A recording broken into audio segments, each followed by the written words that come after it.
est urgent que ces questions-là dépassent simplement, je dirais, la réflexion comme ça. Non, il faut qu'on aille dans le concret. Il faut qu'on s'engage. Et il faut s'engager dans son comportement quotidien, quoi.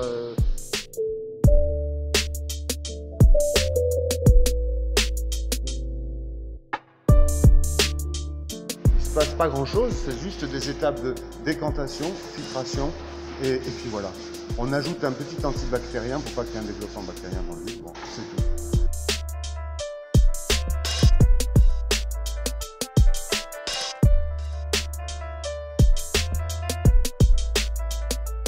Avec cette huile-là, une fois que cette huile est là, c'est donc de l'huile alimentaire usagée recyclée, il y a deux voies possibles de valorisation, soit une valorisation énergétique en chaudière, en groupe électrogène, cogénération, générateur de vapeur, des choses comme ça, et en valorisation matière, comme on a étudié la possibilité de faire de la peinture naturelle avec les ocres de Roussillon, en mélangeant les ocres de Roussillon, de la farine de lin et nos huiles. C'est surtout que, par exemple, nos huiles en circuit court,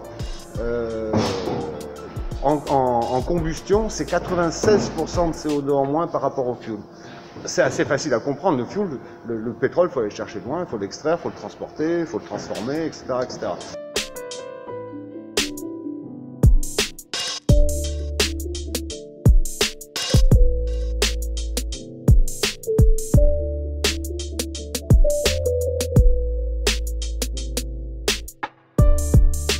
Donc, Oleoclic qui nous fournit l'huile qui chauffe donc qui nous sert de combustible pour la chaudière.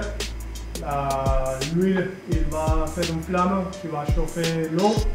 L'eau va être convertie en vapeur. Et c'est avec la vapeur qu'on chauffe nos marmites pour pouvoir brasser.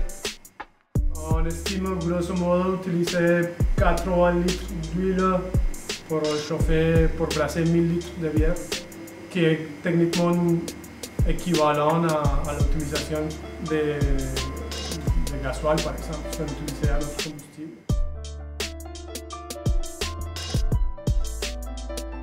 Qu'est-ce que c'est pour nous le circuit court? C'est une production maximum de 500 tonnes par an.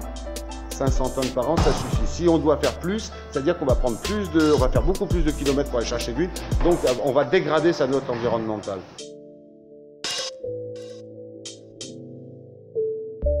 Sur la région PACA, il y a environ 8 millions de litres disponibles d'huile usagée par an. On va enlever 1 million parce que trop diffus, parce qu'il y a toujours un pouillème qu'on n'arrivera pas à récupérer, parce que trop diffus, etc., parce que c'est etc. Il y aurait 7 millions de litres.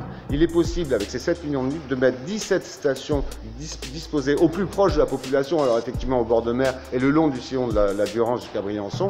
17 stations, plus de 50 emplois. En France, c'est plus de 350 stations et plus de 1000 emplois.